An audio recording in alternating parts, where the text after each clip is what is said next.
Over the last few days, a number of protests have been carried out in countries like the US, Canada and the UK outside a number of Indian embassies and High Commission buildings. Hundreds of people, including a large number of Sikhs, have taken part in these demonstrations.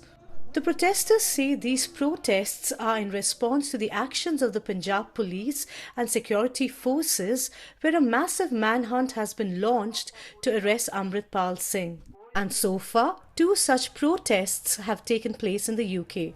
Following these attacks, the High Commission of India in a statement said, "Considering that the Indian mission in London has repeatedly been subjected to such attacks for decades, our government has urged the UK government to act decisively against those who commit acts of violence, trespass or other criminal acts." It further added, "It is very regrettable that repeated requests to secure our mission were not heeded in the past. We trust that measures are taken to ensure that this past week's reprehensible events are not repeated."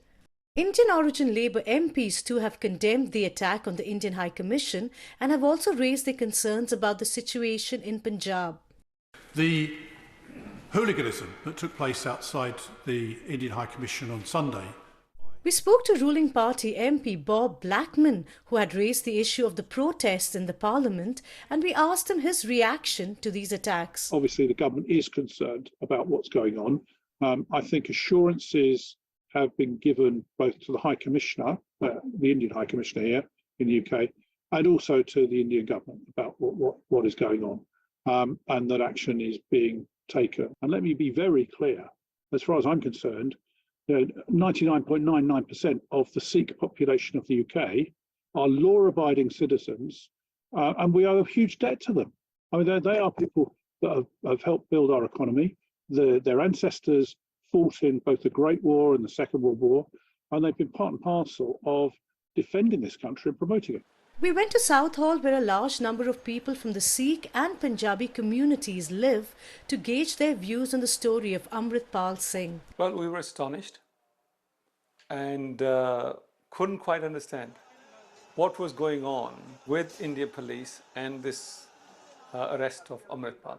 And for us, it was a drama being played out. But the messages it sent were of deep concern to our community here. And the reaction was that we are somehow moving into this territory again, whereby we're all being portrayed. The Sikhs, the Punjabis are being portrayed as extremists, as people of violence, people who are anti-Indian. It seems like people abroad are more interested in what he's doing. And even here in Britain, there's only a very small element of the public that are interested, but the majority are not interested in Amritpal. I think every Punjabi in UK very upset as well as worried about him, because we are upset as well that what happens to him, and we worry really much about him because he is one of the person who is a model for youngsters there and here also. So we are very worried, but we don't know what happens to him. When I saw on the newspaper, radio, I've been shocked and put the TV on and seen a lot of CR, police, army, patrolling in Punjab. And then I tried to find who's Amritpal. He's been over 10 days, still not been captured. So I don't know how he can disappear. I don't think about him at all, because I don't think so he's anyone we should waste time on.